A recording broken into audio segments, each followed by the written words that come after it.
Welcome to my class.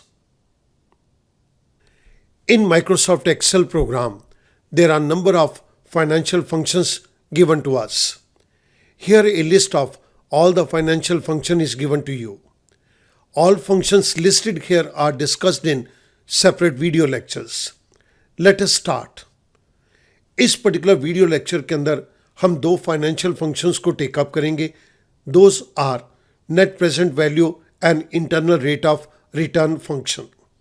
This is part 2. Let's move on to NPV and IRR function. इस particular जगह पर हमें एक question दिया गया है.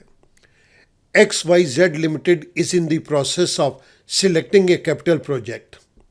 Details of two capital project A and B identified by the company are provided below. हमें project A और बी की कुछ डिटेल्स यहाँ पर दी गई हैं.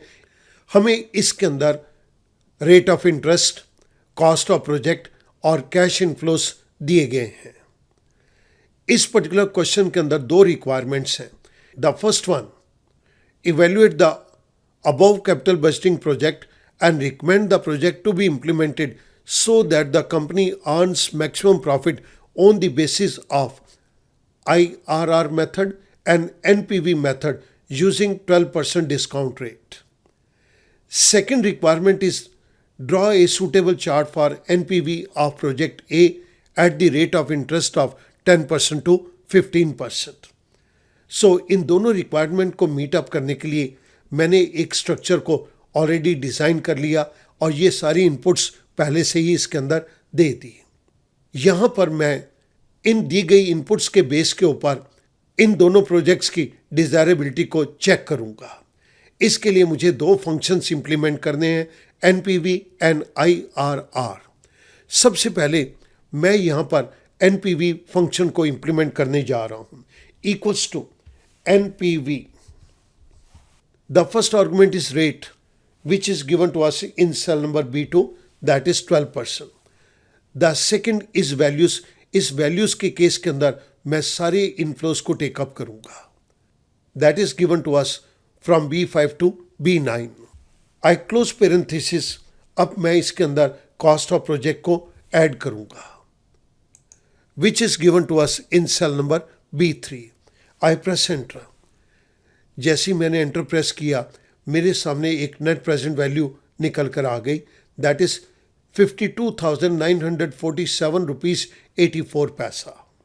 जिस पर्टिकुलर फंक्शन को हमने यूज़ किया है वो मैं आपकी रेफरेंस के लिए यहाँ पर ऊपर दे रहा हूँ. इसी के साथ अब मैं प्रोजेक्ट बी के लिए भी NPV मेथड को यूज़ करके इसकी डिज़ायरेबिलिटी को चेक करना चाहता हूँ. Equals to NPV. The first is rate that is given to us in cell number C2. The next argument is values. मैंने ये values की complete range को दे दिया from C5 to C9. Parenthesis close. अब मैं ये cost of project को इसके अंदर ऐड करूँगा. I press enter. जैसे ही मैंने एंटर प्रेस किया आप देख रहे हैं कि यहाँ पर हमारे पास एक वैल्यू आई है which is in negative form. इन दोनों चीज़ों को देखने में तो ये पता चलता है कि प्रोजेक्ट ए प्रोजेक्ट बी से बेटर है, लेकिन हम इस बात को IRR मेथड के थ्रू भी चेक करना चाहते हैं. तो मैं यहाँ पर नीचे IRR फंक्शन को इम्प्लीमेंट कर रहा हूँ. वैल्यूज़. इन वैल्यूज़ के केस के अंदर अब मैं ये सारी वैल्यूज़ को दे दूँगा B3 to B9. The second argument, which is optional, I include this guess as 12%. I close parenthesis. I press enter.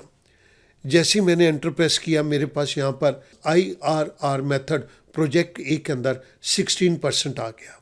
अब मैं प्रोजेक्ट बी के लिए IRR फंक्शन को टेकअप करूँगा. वैल्यूज़ के केस के अंदर मैंने ये कंप्लीट वैल्यूज़ को दे दिया. गैस के अंदर मैंने 12% रेट ऑफ इंटरेस्ट को टेकअप कर लिया. Parenthesis close. आई प्रेस एंटर. आप देख रहे हैं कि प्रोजेक्ट बी के अंदर IRR 0% आ रहा है. सो अगर हम ये NPV और IRR मेथड के बेस के ऊपर कहना चाहें then in both the cases NPV के अंदर भी प्रोजेक्ट A is better और IRR मेथड के अंदर भी प्रोजेक्ट A ही बेटर है. So this project is ideal for implementation. Now I move on to the second requirement, that is draw a suitable chart for NPV of project A at the rate of interest of 10% to 15%. मैं इस जगह के ऊपर rate of interest को take up कर रहा हूँ 10%, 11%. मैंने इन दोनों सेल को सिलेक्ट करके फिल हैंडल के जरिए इसको ड्रैग कर दिया. 10% के नीचे वाले सेल के अंदर अब मैं एनपीवी फंक्शन को इंप्लीमेंट करूंगा, equals to NPV. The first argument is rate. इस केस के अंदर हमें रेट दिया गया है 10%, which is given to us in cell number B15, comma. Student ध्यान देंगे, मैं इस एनपीवी के रिजल्ट को राइट साइड की तरफ ड्रैग करूंगा तो एनपीवी का पूरा फंक्शन कॉपी हो जाएगा. इट मीन्स ये ऊपर वाला रेफरेंस भी चेंज होना चाहिए, इसलिए मैंने रेट ऑफ इंटरेस्ट के B15 सेल को रिलेटिव रेफरेंस के अंदर ही रहने दिया. The next argument is value. मेरे पास ये कंप्लीट वैल्यूज हैं which are inflows from B5 to B9. इस पर्टिकुलर केस के अंदर जब मैं राइट साइड पे ड्रैग करूंगा तो ये रेफरेंस चेंज हो जाएगी. मैं चाहता हूं कि ये रेफरेंस चेंज ना हो, इसके लिए मैं F4 प्रेस करके इस कंप्लीट रेंज को फिक्स कर देता हूं.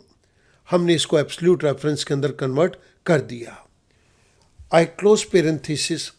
इसके बाद अब मैं इसके अंदर कॉस्ट ऑफ प्रोजेक्ट को इंक्लूड करूंगा, which is given to us in B3. Similarly जब हम इसको ड्रैग करें तो इसकी भी रेफरेंस चेंज नहीं होनी चाहिए, तो मैं यहाँ पर भी F4 प्रेस करके इसे फिक्स कर देता हूँ. आई प्रेस एंटर. जैसे ही मैंने एंटर प्रेस किया मेरे पास एक वैल्यू आ गई 81,646 रुपीज़ 19 पैसा. मैंने इसी फंक्शन को राइट साइड के ऊपर कॉपी कर दिया. मेरे पास डिफरेंट रेट ऑफ इंटरेस्ट से रिलेटेड एनपीवी वैल्यू निकल कर आ गई. अब मुझे इस इंफॉर्मेशन के बेस के ऊपर चार्ट को ड्रॉ करना है. सो मैंने रेट ऑफ इंटरेस्ट की कंप्लीट रेंज और एनपी वैल्यू की कंप्लीट रेंज को सिलेक्ट कर लिया. I go to insert tab. I go to scatter diagrams और स्कैटर डायग्राम के अंदर scattered with straight lines and markers को मैं सिलेक्ट कर रहा हूँ. मेरे पास यहाँ पर एक एनपीवी वैल्यू का एक चार्ट बन गया which is on the basis of different rate of interest. मैं इसके कलर को चेंज कर देता हूँ फॉर बेटर विजिबिलिटी. मैंने एक डॉट के ऊपर क्लिक किया और अब मैं इसके अंदर डेटा लेबल को ऐड कर रहा हूँ. यहाँ पर मैंने इनके डेटा लेबल को भी ऐड कर दिया. आप देख रहे हैं कि हमारी क्वेश्चन की सेकेंड रिक्वायरमेंट यहाँ पर फुलफिल हो जाती है. सो स्टूडेंट, इस पर्टिकुलर केस के अंदर हमने दो प्रोजेक्ट्स को आपस में इवेल्युएट किया तो हमें ये पता चला प्रोजेक्ट ए एनपीवी मेथड के थ्रू भी और IRR मेथड के थ्रू भी ये बेटर प्रोजेक्ट साबित हो रहा है. फिर हमने प्रोजेक्ट ए के बेस के ऊपर डिफरेंट रेट ऑफ इंटरेस्ट के अंदर एनपीवी वैल्यूज़ को इवेल्युएट किया और उसके बेस के ऊपर हमने इस पर्टिकुलर चार्ट को ड्रॉ किया है. इसके अंदर एक चीज़ रह गई.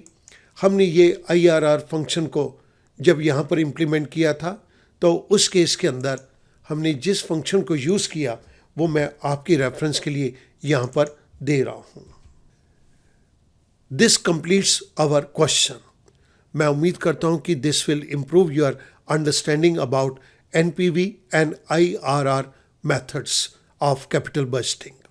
Thank you very much.